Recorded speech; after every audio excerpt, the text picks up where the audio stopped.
Greetings, Starfighter. You have been recruited by the Star League to defend the frontier against Zur and the Kodan Armada. Get ready. Prepare for blasting. Your fortress of solitude. Greetings, program. Glad you're alive. Your sanctum sanctorum. Resistance is futile. Welcome. This your first triumph. This is where the fun begins. Proof positive that geeks have inherited the earth. It's showtime. It's time to Get Your Geek On You complete me. with Dave Gramillion. Ah, yes! Here we are, once again on a beautiful Saturday night. My name is Dave Gramillion. Welcome to Get Your Geek On, powered by Southtown Games on Pleasanton Road near Loop 410 on the south side of San Antonio, where your gaming family wants to welcome you.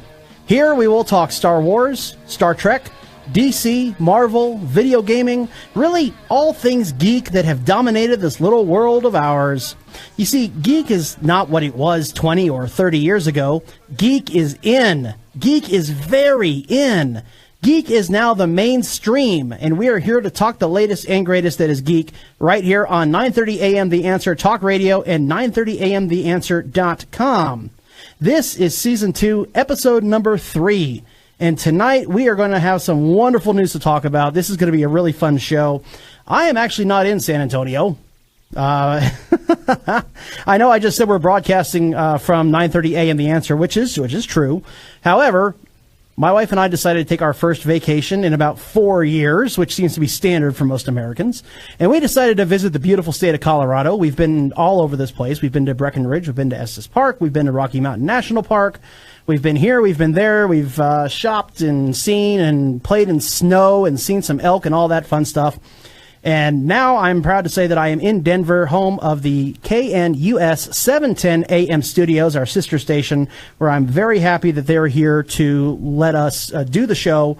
Basically what I'm doing in layman's terms is I'm calling down to San Antonio, and Goose and Minion are down there eagerly awaiting my dulcet tones, my wonderful voice to tell them what to do. I guess you could say that. But unfortunately, that means that my checklist is going to be a little short right now because I don't have all blue. I don't have my lightsaber. I don't have my back scratcher, although my wife is in here in studio with me. So if I asked really... Okay, so I don't have a back scratcher. But I do have something to drink, which is always nice to have. And I am wearing something geeky. I do have my Counter Logic Gaming red hat on, which is... Red is the color supporting their girls' team. And I usually at this point is when I say on my left, you're right as you look across the radio dial, but that would be a little weird because you'd be looking about 1,200 miles, all the way around. So instead, I will introduce my San Antonio crew down there. And that would be starting off right there, keeping my chair warm for me, would be Peter Gonzalez, the founder, the president, the Grand Poobah of SWASA, the Star Wars Society of San Antonio. That's our minion. Thank you, my loyal crickets. Thank you. I pay them well. You pay them well. Very cool. And also in studio, running the soundboard, keeping our sound effects going, there is our sound prognosticator, and that would be Goose. Hello, everybody. Yes, when it comes to the studio here tonight, let's just face it. Dave's not here. So it's just Minion and I here in the studio today. That's true, but do we have that little song that I wanted to play? We do. All right, well then let's go ahead and tell everyone where I am.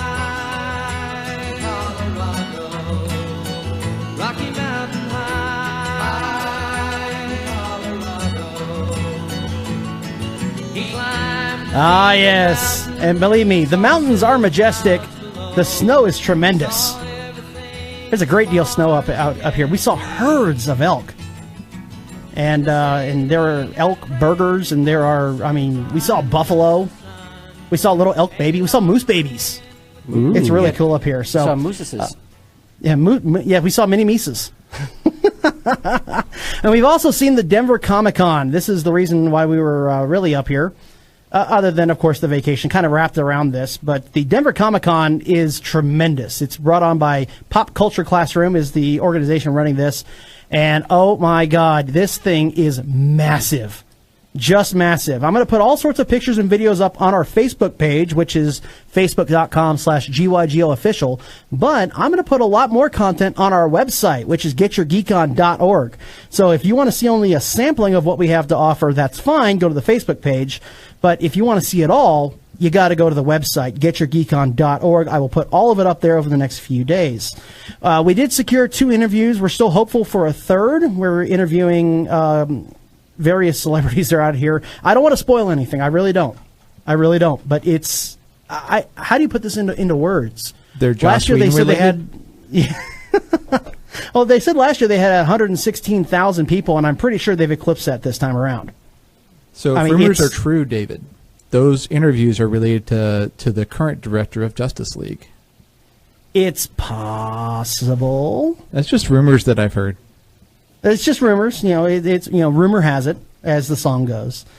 We even attended a club cosplay party. My wife and I went down there, and they treated us very well. We got lots of great pictures. There you go. The scene, it is truly a geek town for this weekend up here in Denver. It's tremendous.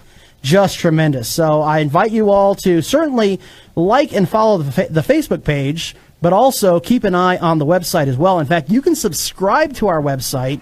That way, if we ever have any news that we want to send out, any updates, any articles, you get them automatically at getyourgeekon.org. All right, so with that being said, let's go ahead and let's dive right into some news here, shall we?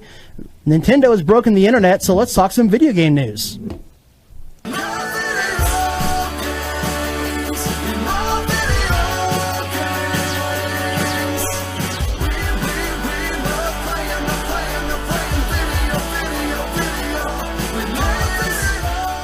Alrighty, so Nintendo has broken the internet once again, and if you want a great place to go find some video games, you want to go check out our friends over at Laser Legend.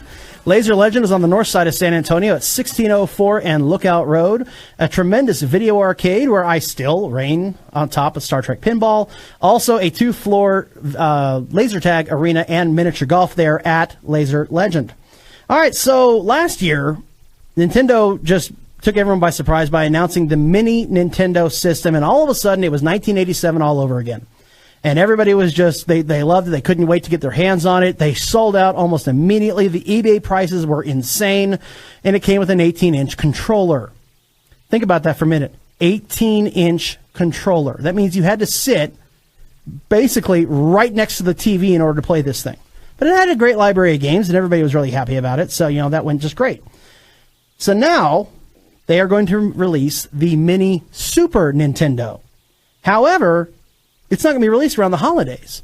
Everybody thought for sure that this would be a holiday killer, that this would be the item to get for the holidays. But no, instead, they're going to be releasing it on September 29th. Right at the end of September, for whatever reason, they picked that date to release it. It will cost $80, which is more than the Mini Nintendo did, and it will contain fewer games. The Mini Nintendo had 30 games. The Super Nintendo will have 21. Why? I wish I could tell you. I don't know if it's because I don't understand. It doesn't make a lot of sense to me. I mean, it's just 16-bit versus 8-bit, so I don't know why it would be just that much more expensive for that much fewer games. The system will also come with an HDMI cable, a charging cable, and 2 Super Nintendo controllers. And apparently they did listen, because the Super Nintendo controller cable will be 5 feet. 60 inches as opposed to 18 inches.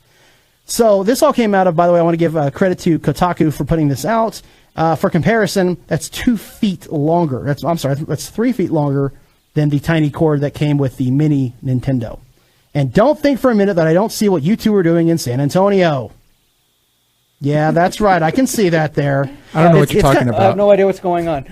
It's kind of funny doing this in Denver, but I'm watching our Facebook feed, which is facebook.com/GYGOofficial, and I'm seeing exactly what you two are doing down there while I'm talking about video games.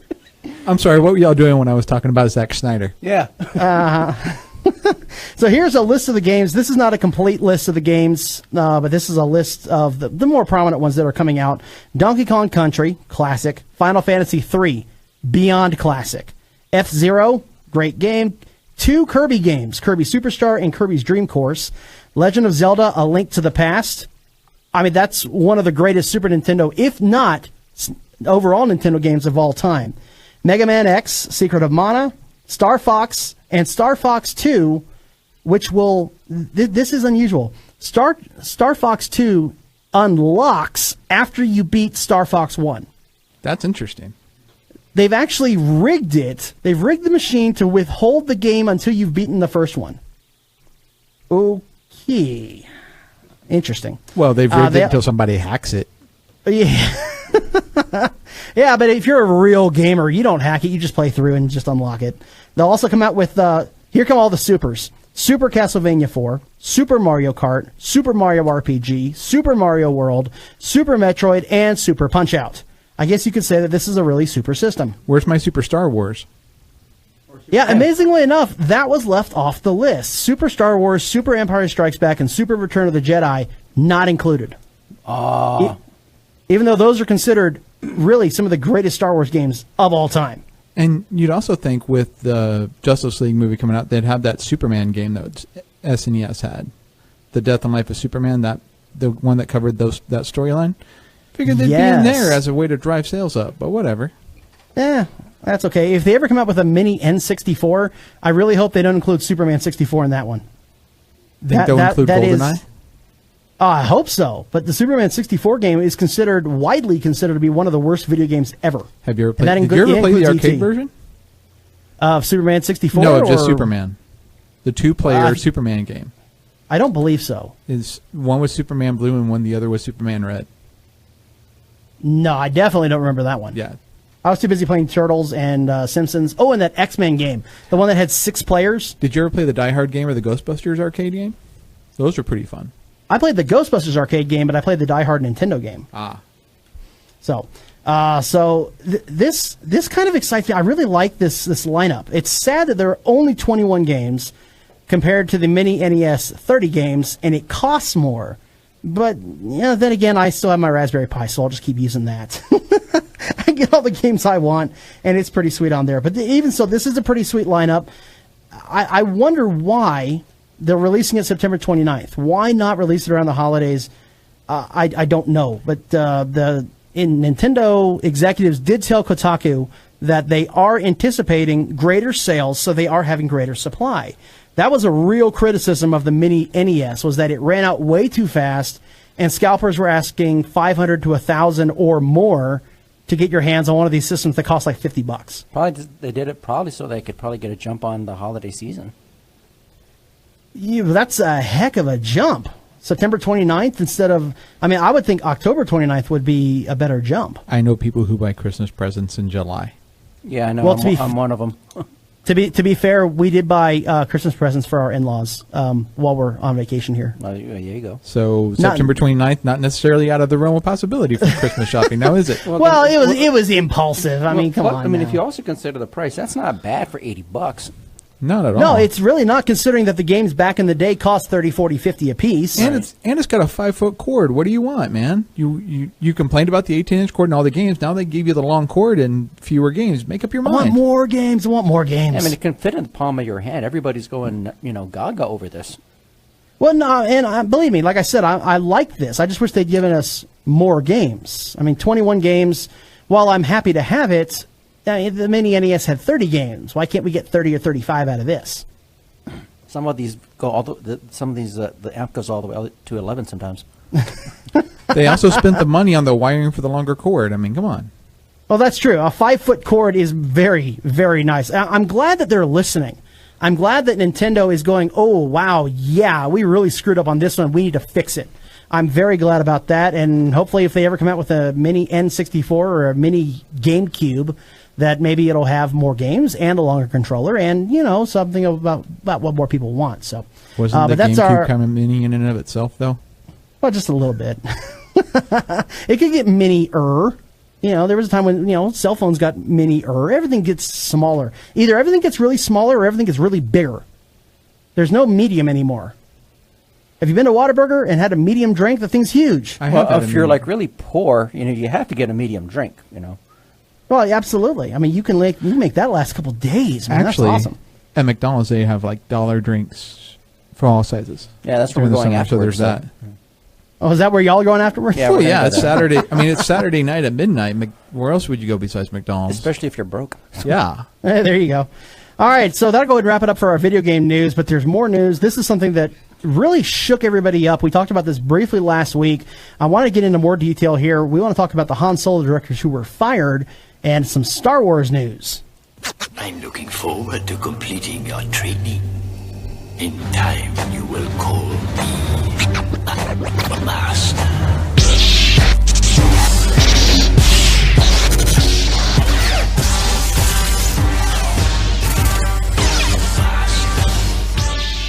All right, so by now we've all had time to sit down and absorb and digest the news that Phil Lord and Chris Miller were fired from the Han Solo movie last week. All right, we've all had time to sit down and figure out what does this mean? Oh my God, what's going on? And then they announced Ron Howard was hired, which sent more shockwaves around because how much can he really do in the time he has left? Is he going to make massive changes? What is going on? So the old news is that they were fired, but why were they fired? That's the news that everybody wants to know. And according to the Hollywood Reporter and other sources, Variety and whatnot getting into it, apparently it was, quote, a culture clash from day one. From day one. Which, of course, begs the question, then why did you hire these guys? Surely you sat down and talked with them ahead of time before shooting, before production, during the pre-production phase. Y'all had a chat? But okay. So the dispatch adds that much of the clashing came from Lord and Miller's directing style, which heavily relied on improv that Star Wars gatekeepers Lawrence Kasdan and Kathleen Kennedy disliked. Quote, Lawrence Kasdan would not allow this and demanded that every line was said word for word.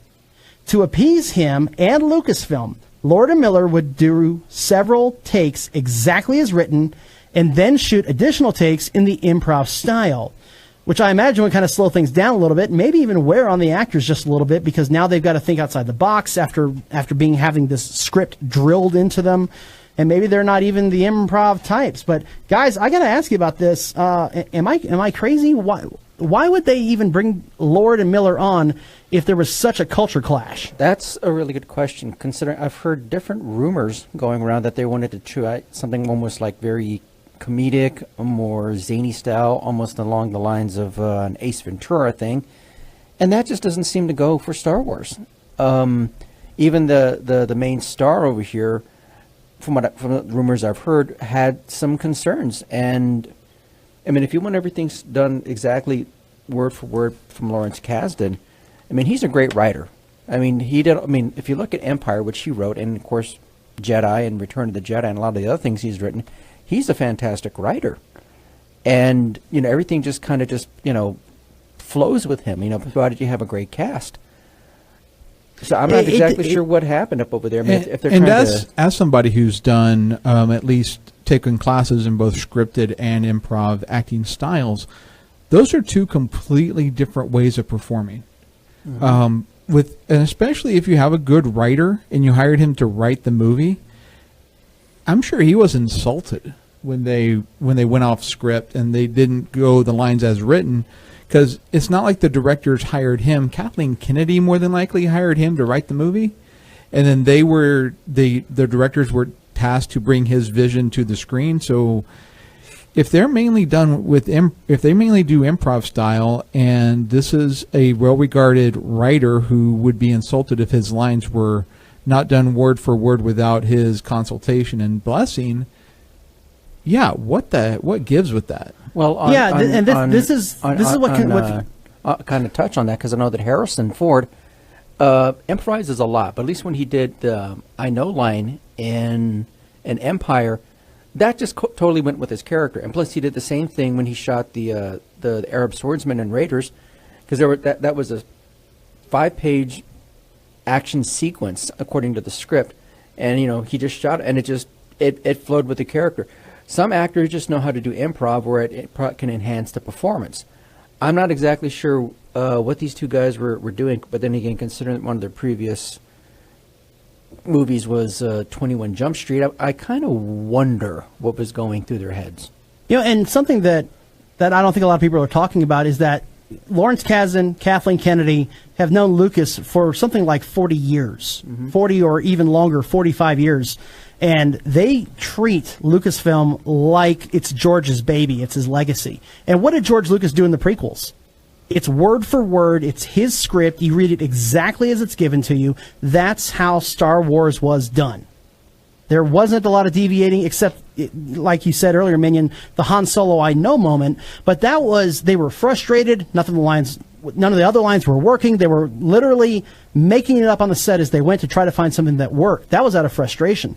Now it's like 80% of this movie is improv, and it's, can you imagine Han Solo being a Jim Carrey, well, alrighty then, type of character? This would have just fall flat. Oh my God, it would have been a disaster. It would have been a nightmare. But I'm just concerned because when you hire on a director, it's not like there's an audition process or you just say, you guys, and they throw a dart at the board. I mean, they vet these guys. They look at their movies. How did it get to this point when there was a culture clash from day one? And then it gets even better. The report also mentions that Lord and Miller were not used to such a large production and with such a large budget, and were often indecisive, which slowed things down and infuriated Lucasfilm. I mean, they just weren't used to this scope and scale. I mean, you're right. They'd done 21 Jump Street, for goodness sake, and they were going now at Star Wars. Well, I mean, if you're there's a certain way of how you're going to be doing something like on a scale of Star Wars. You know what you're stepping into. I mean, I remember when Richard Marquand, who did Jedi, got the job. He was nervous at first because at the same time it's like doing a Shakespearean play and, you know, Bill's out in the audience. Well, and this is something. This is what worries me.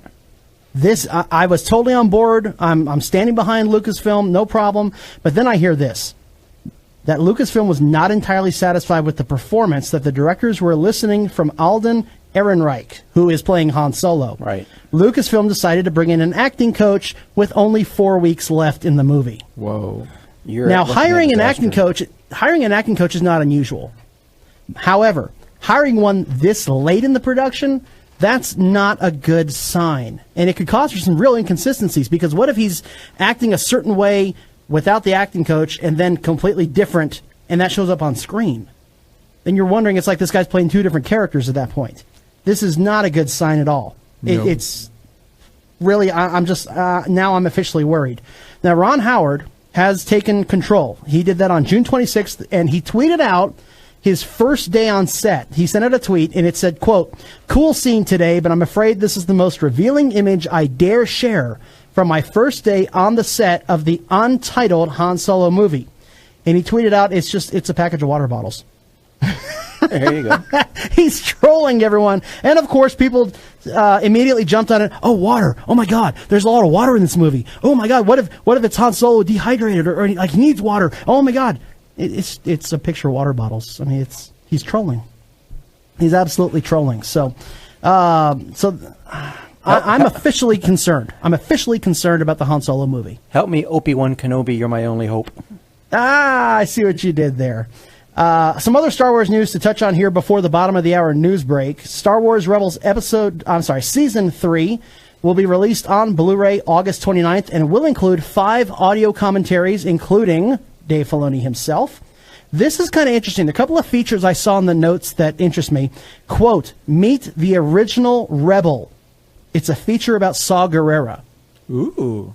The original Rebel. I'm sure they don't mean anything by it, but first it's going to drive all the EU fans crazy.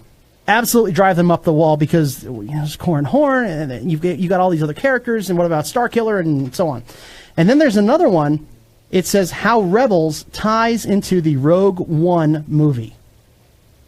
Okay. I'll probably have to go to your house to watch that one. More than likely. And then this is interesting. Forces of Destiny will be coming on July 3rd onto Disney's YouTube channel. All right, that's the first one. These are little shorts that are coming out. And I mean, July 3rd, hello, that's literally right around the corner.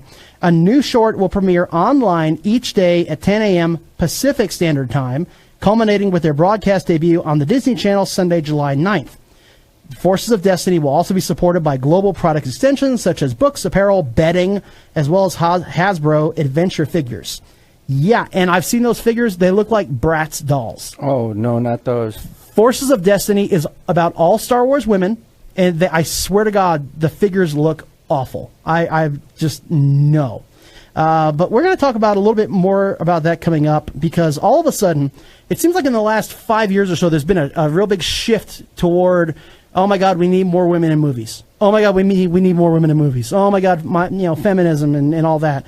And it's really starting to come to a head, and we'll be talking about that coming up after the bottom of the hour news break, which is getting really close here. And speaking of which, there's the music. Alrighty, so don't forget to check us out on Twitter. That's twitter.com/GYGO_official. We're also on YouTube as well. Look for Get Your Geek On Talk Radio. And, of course, our website, getyourgeekon.org.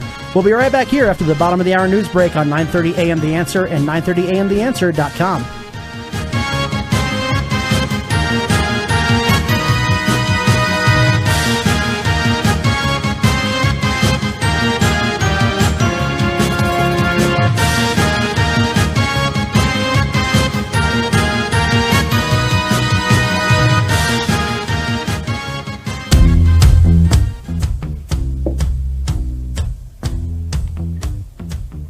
This happens to be Pat Frost, and this is Get Your Geek On here at 9:30 a.m.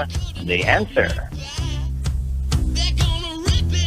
And we are back from the bottom of the hour news break. 930amtheanswer.com, 930am The Answer, getyourgeekon.org, patreon.com/GYGO official, and Denver, 710 AM KNUS, The Answer as well. Thank you very much, guys, for letting me borrow your comfy confines in your studio for this week. I'll be back in San Antonio in time for next week's show. All right, if you missed the first half of the show, that's no problem. We talked a lot about the Han Solo movie, and we also told you exactly how Nintendo is going to empty your wallets on September 29th. If you missed it, you can check out our archive. It is at 930amtheanswer.com, and you can also check it out at getyourgeekon.org. And Goose has been working very hard. I give him kudos for this, for updating our YouTube channel as well. So search out Get Your Geek On Talk Radio and check us out on YouTube as well. Alrighty. So this is Get Your Geek On. This is 9:30 a.m. Like I said, The Answer Talk Radio. This is terrestrial talk radio. It's not a podcast. It's not a little internet radio, kind of fly-by-night thing. No. We are on your radio dial. We're the only ones in Texas to talk about geeky pop culture in a news talk format. One of the first in the United States to talk about it as well. And I want to thank our sponsors over there at Southtown Games on Pleasanton Road near Loop 410 on the south side, where your gaming family wants to welcome you. Alrighty, so with that being said, let's go ahead and we're going to talk about Transformers: The Last Night.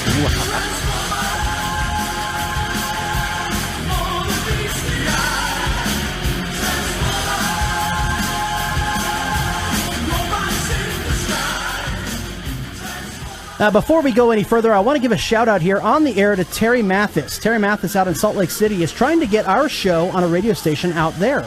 And what she's done is she has found a local radio station, local news talk, and she said to them in an email, I want Get Your Geek On where I live. And you can do the same, and you can get a shout-out on talk radio as well. All you have to do is find your local radio station, shoot them an email, and CC me, which is Dave the host at getyourgeekon.org. Or if you're not sure what radio station to talk to, shoot me an email and I will let you know which one to contact. So Terry Mathis, thank you very much for reaching out and trying to get Your Geek On into more radio stations. All right, we also want to give a special thanks and shout out to Southtown Games. You heard about them earlier, but Southtown Games is a tremendous, really just a great place to go for tabletop gaming on the south side of San Antonio. You've heard of other places, you've heard of other stores, but this place is it's a wonderful place to go. The staff there are so warm and inviting and knowledgeable. How many stores do you go to? How many businesses? How many Best Buy locations even, where the staff really know what they're talking about? I mean really know. They're not just reading the back of the package with you. They're not just saying, oh, bro, no, man, cool, this is awesome, I like this. No. These people really know their stuff, and they invite you to come in and sit down and play games. to get equipment to better your game as well. So you want to check out our friends at Southtown Games. Minion, I understand you paid them a visit recently. Yeah, I got, since I was kind of in the neighborhood, and I just figured, let me come by and take a look at this place, and it was awesome. I came in, and I met Nate, and, he was cool. He kind of showed me a couple of things here. Got a chance to look around the store. Really, really nice place. So if you're on the south side of town, or if you want to find out more about tabletop games, just go on by down to Southtown Games. All right, so Transformers The Last Night, we predicted was going to be just a dud. We called it last week. We knew that this was not going to be the highest-grossing movie in the franchise, certainly. And turns out we were right. Now, the good news is, for Transformers anyway, that it did knock off Wonder Woman for the weekend box office. And Wonder Woman is still going strong, don't get me wrong, $650 million across the world and still going. But Transformers did bump it off. And then Baby Driver, if you can believe it. Baby Driver on Wednesday was the #1 movie at the box office. It knocked off Transformers 5 and Cars 3 and Wonder Woman. Yeah. So Transformers The Last Night comes out, and sure enough, it was just a dud. It opened up 36% lower at the box office than the previous low, which was the first movie. Some days you just can't get rid of a bomb. You nailed it, Adam West. Thank you, sir, for that wonderful line. $44 million domestic opening weekend. The New York Times called it a box office clunker. Ouch. Ouch. Now, we reboot the series. Yeah. That makes my insides hurt a little. Well, actually, it makes mine feel good because, I've never been a big fan of the Bayformers movies. My wife, on the other hand, yeah, she likes them. She's always kind of liked them. But I've never really gotten into it. I guess because of the 80s nostalgia in me. No, it's just I just don't like anything Michael Bay. I'm sorry. I try so hard to like his movies, but they're not even popcorn movies. Popcorn movies, you got to turn your brain off and just enjoy it. This, you have to stretch your sense of disbelief so far. I can't do it with Michael Bay movies. Well, even the Michael Bay movies had one redeeming quality. All the Michael Bay Transformers had at least one redeeming quality. The hot actress they brought in? No, Peter Cullen has always been Optimus Prime. Yes, I'll give him that. Well, that's true. And they did bring back Leonard Nimoy. Leonard Nimoy was Galvatron in the animated movie. Yes, he was. Yeah.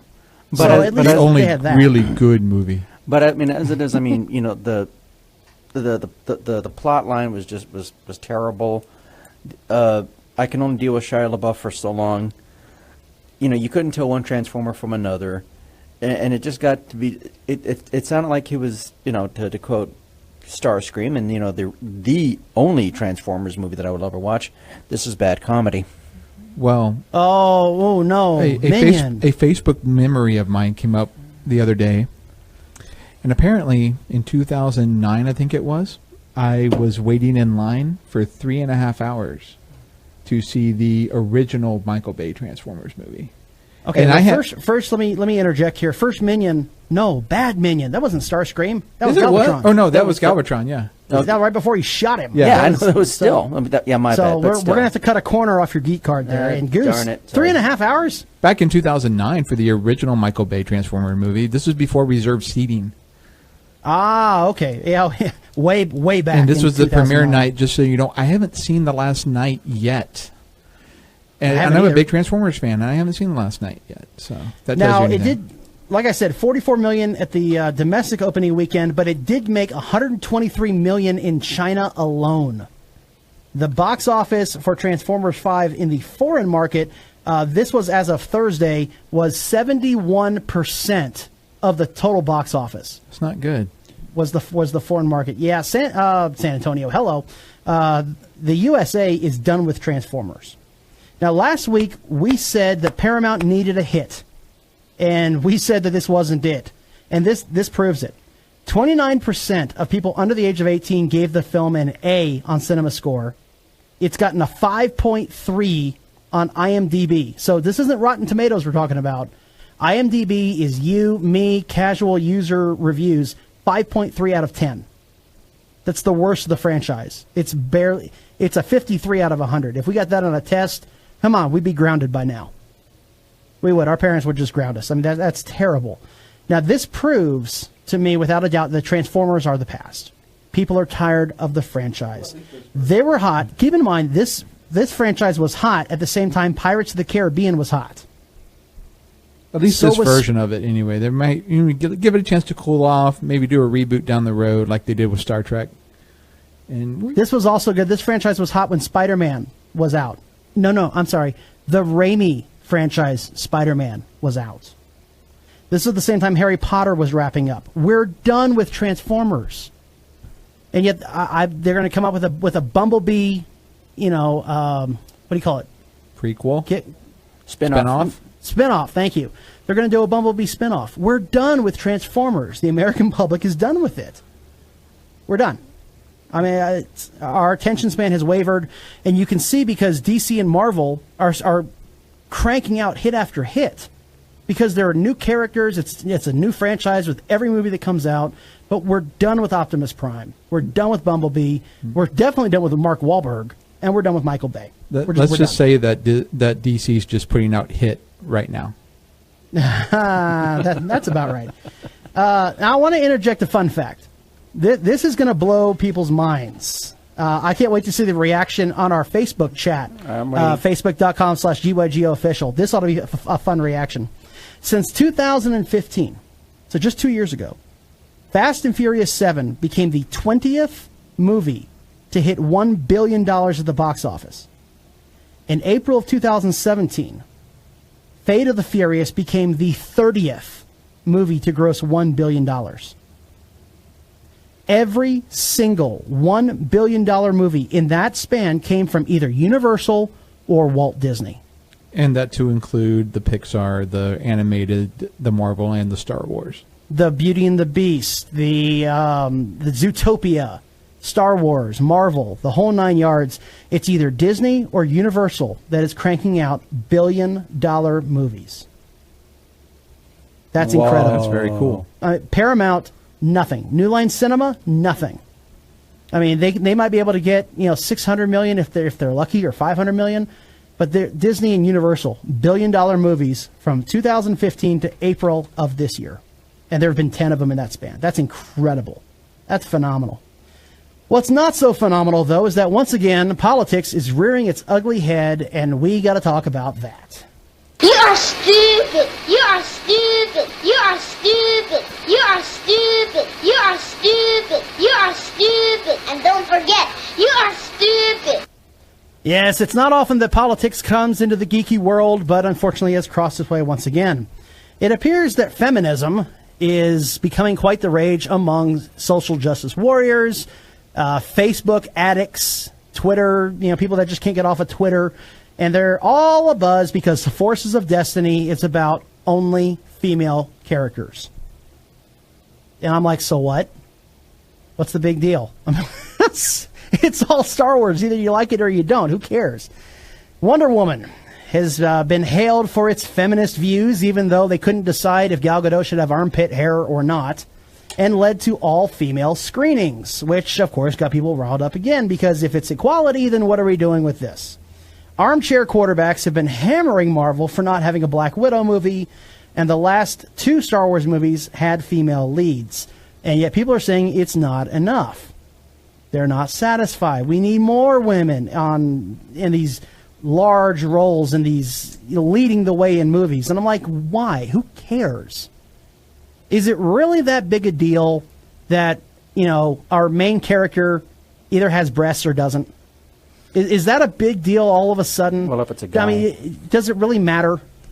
Well, if it's a guy, then I'm going to start to wonder a little bit because, but my point is, why do we care? Why do we care? Why is it such a big deal that whoever's up on the screen is either a woman leading the way or a guy? Yes, I get it. Women can do pretty much everything the guys can, sometimes even better. And we'd all, none of us would be here if it wasn't for women. Yeah, I get that. But in the grand scheme of things, when women are talking about having equal rights and equal pay and yada, yada, yada, do we really care who our lead role is up there? Is it really that big a deal? And apparently it seems to be. Now, I'm all for equality. I really am. But the agenda itself is being hijacked by activists with very large microphones.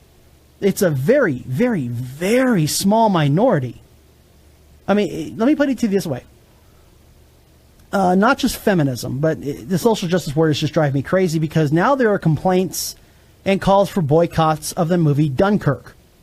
Why? Now, I understand Dunkirk is not geeky, but this is the extent it's gone because Dunkirk has too many white actors in it. Oh, come Do they not understand the story of Dunkirk? Because probably not. There were a bunch of white people between the Germans and the English. Well, I'm about to say, yeah, exactly. Considering the majority of the British Army were mostly Caucasian, and this is coming from a guy who's a minority. And I hate to say it, yes, I'm fairly liberal, but come on, the majority of that military was strictly Caucasian. Maybe I have to brush up on my on whether the British and even Canadian armies were integrated or not.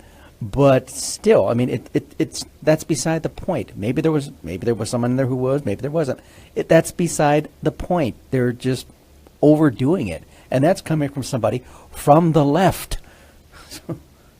And people have argued for a while now that, okay, so Patty Jenkins directed the Wonder Woman movie, and hello, there's the big hit. Oh my God, now this paves the way for women directors. And I'm like, no, the way's been paved. They hire the best director. Now, sometimes it's somebody who has a resume 84 miles long and has award after award on their shelf, but they hire the best directors. They really do. So this isn't like, the Wonder Woman movie didn't break the ceiling for women because there wasn't a ceiling to begin with. Patty Jenkins got the job because she's a good director. And she will continue to get other jobs because she's a good director. And she is now the most successful female director of all time. Yep. Absolutely. So with that being said, and the fact that we love our geeky girls, I married a geeky girl. She's sitting right across from me here in the Denver 710 AM KN US studios. Hi. And she's wearing a Doctor Who t-shirt. So with that being said, I want to talk about the top 10 best female geeky characters seen on TV, movies, or gaming in the past 10 years. So I want to stress, this is only the last 10 years. I want to show the shift, the fundamental shift that has shown more women in leading roles on screen in the last 10 years. Number 10, Amelia Pond from Doctor Who. Do I need to say any more than Karen Gillan, the Scottish 5'11" redhead? 5'11"? Really? She's taller than me. 5'11". She's certainly taller than Dave. Well, that's not good. That's not saying much. So that's number 10. She was on Doctor Who for several seasons. She certainly she spoke her mind. She had the attitude. She was fierce. She was loving. She was kind. She was awesome. So that's our number 10, Amelia Pond from Doctor Who. Number 9, Harley Quinn. We're bad guys. It's what we do. She literally changed the Batman series. Yes. Now, why didn't I get Batgirl up here instead of Harley Quinn? Because in my opinion, I do like Batgirl, don't get me wrong, but Harley Quinn, she had a much more of a fundamental impact on the show than Batgirl did. Yeah, Batgirl, especially in the 60s, was more of something for Batman and Robin to chase.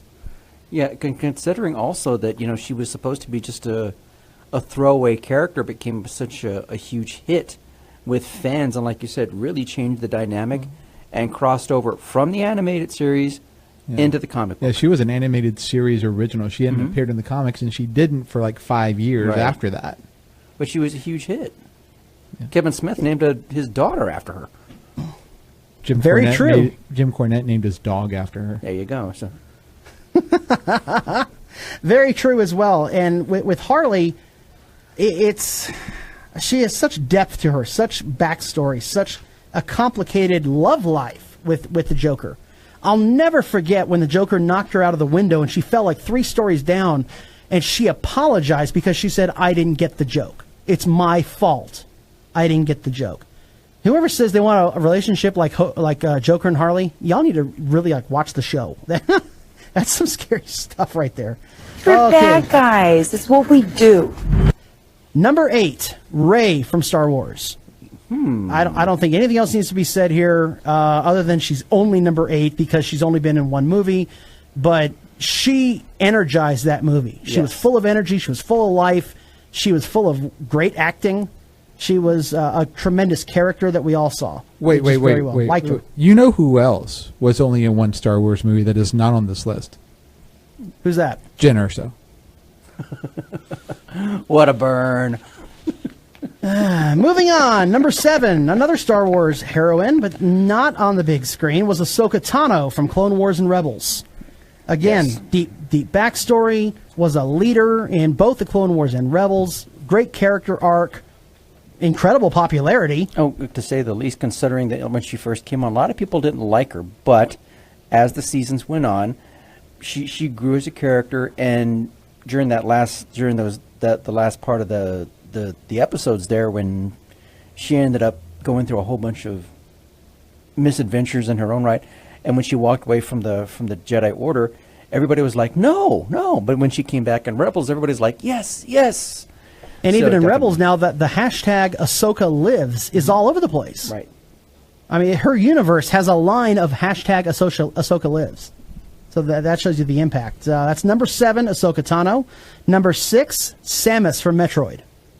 Now, the Metroid series itself is over 30 years old, and I said this is in the last 10 years, but she's also had 2 video games come out in the last 10 years, and she is pretty much as dynamic a female character you can get in video gaming.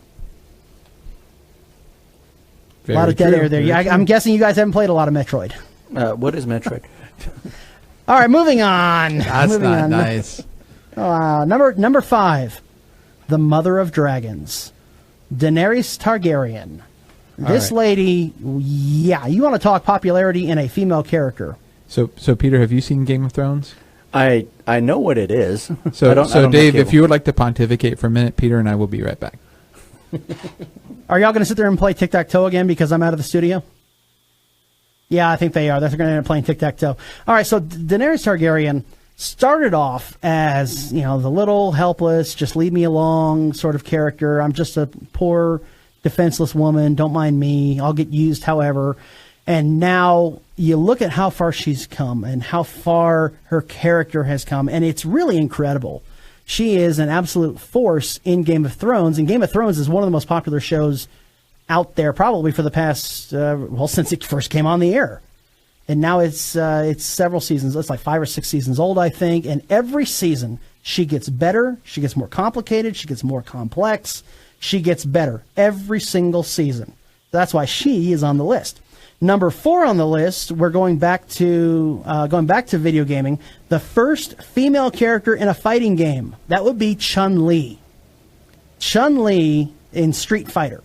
You first saw her in Street Fighter 2, and now she's today in Street Fighter 5. And not only the fact that she is a female character in a fighting game, but people love playing her. I mean, she's one of the most popular characters on there.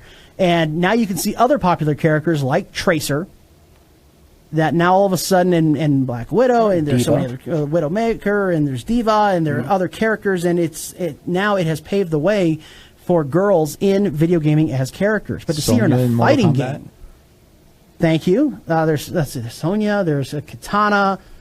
You could go on and on and on and on. But it all started with Chun-Li, so she gets the number 4 spot. Number 3 goes to Black Widow. Yes. Need I say more about a top female geeky character in the last 10 years? We first saw her in Iron Man 2 when she was kicking everybody's butt with no problem at all, and ever since then she's been the most acrobatic type of girl to kick butt that we've seen on TV possibly ever. And it's Scarlett Johansson plays that role very, very well. And what more can you say? What more can you add on about Black Widow? Not a whole lot. I mean, considering that she's, if you follow the comic line, she's almost as old as Cap. Because doesn't she have like a touch of the super? Well, she started out as a Russian. Yeah, I mean, as part not with the Avengers, not with Shield. She started out being an enemy, right, a villain, right. And then she later on became part of the Avengers and part of Shield and all of that fun stuff. So now, if you want to flip the coin and go to DC, number 2, Supergirl.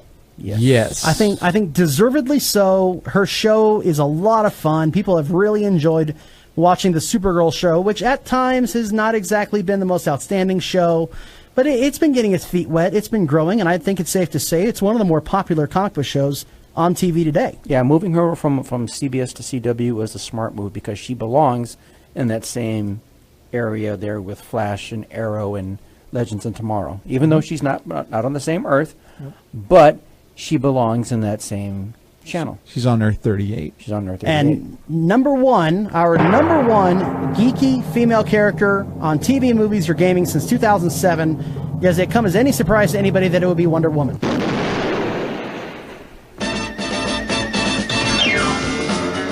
Wonder Woman! Wonder Woman! I don't think it should come as any surprise to anybody. I mean, this woman blew apart the box office. 650 million worldwide, going strong. So many cosplayers, so many young girls, so much merchandise for Wonder Woman. When we were at the Alamo City Comic Con on Memorial Day weekend, oh my God, so many Wonder Woman cosplayers. So many out there. And I'm sure, I've already seen a bunch of the Denver Comic Con, and I'm sure we'll see a bunch more after that. So Wonder Woman has changed the face of comics. She did when she first debuted. She has now. And I think it's safe to say that she probably will help to steal the show in the Justice League movie as well. Well, she definitely stole the show in Batman versus Superman. That's all anybody was talking about. Exactly. You know, it's like, oh yeah, there's all, you know, Batman, Superman, and yeah, this is good, and this, that, and the other, but wow, Wonder Woman, you know. Well, remember when they first showed the trailer that had her in it for the first time, and her basically it broke the internet? Yep. That was crazy. Yeah, and plus, you know, I've had a chance to see what it's like internationally when I was down there in Mexico for a couple of weeks. The sad part is she's been through as many retcons as Superman has, just about. And I'm just glad to see her finally get her due. I mean, it's been there. Interesting. It's interesting the way they've buffed her character. Buffing, of course, being the video game term, because you know back in the 60s and 70s, she was not that strong of a character. Yeah, and now she's out here. Now she's breaking Superman's arm, and she's really owning things. Yeah, because I remember when we went to go see the screening there at oh, never mind. We'll continue this later. We'll touch on it later. Yeah. But the music signals that we will wrap it up here. If you want to tweet at us, you'll find us at GYGO_official. You can shoot me an email at davethehost@getyourgeekon.org. For Goose, for Minion, and for myself, I do want to thank our sponsors. I want to thank Laser Legend, The Mailing Spot, and I want to thank Southtown Games. I want to thank you for listening as well. I want to wish you all a very happy weekend. May all your hits be crits, and be sure to get your geek on every single day. Good night, everybody.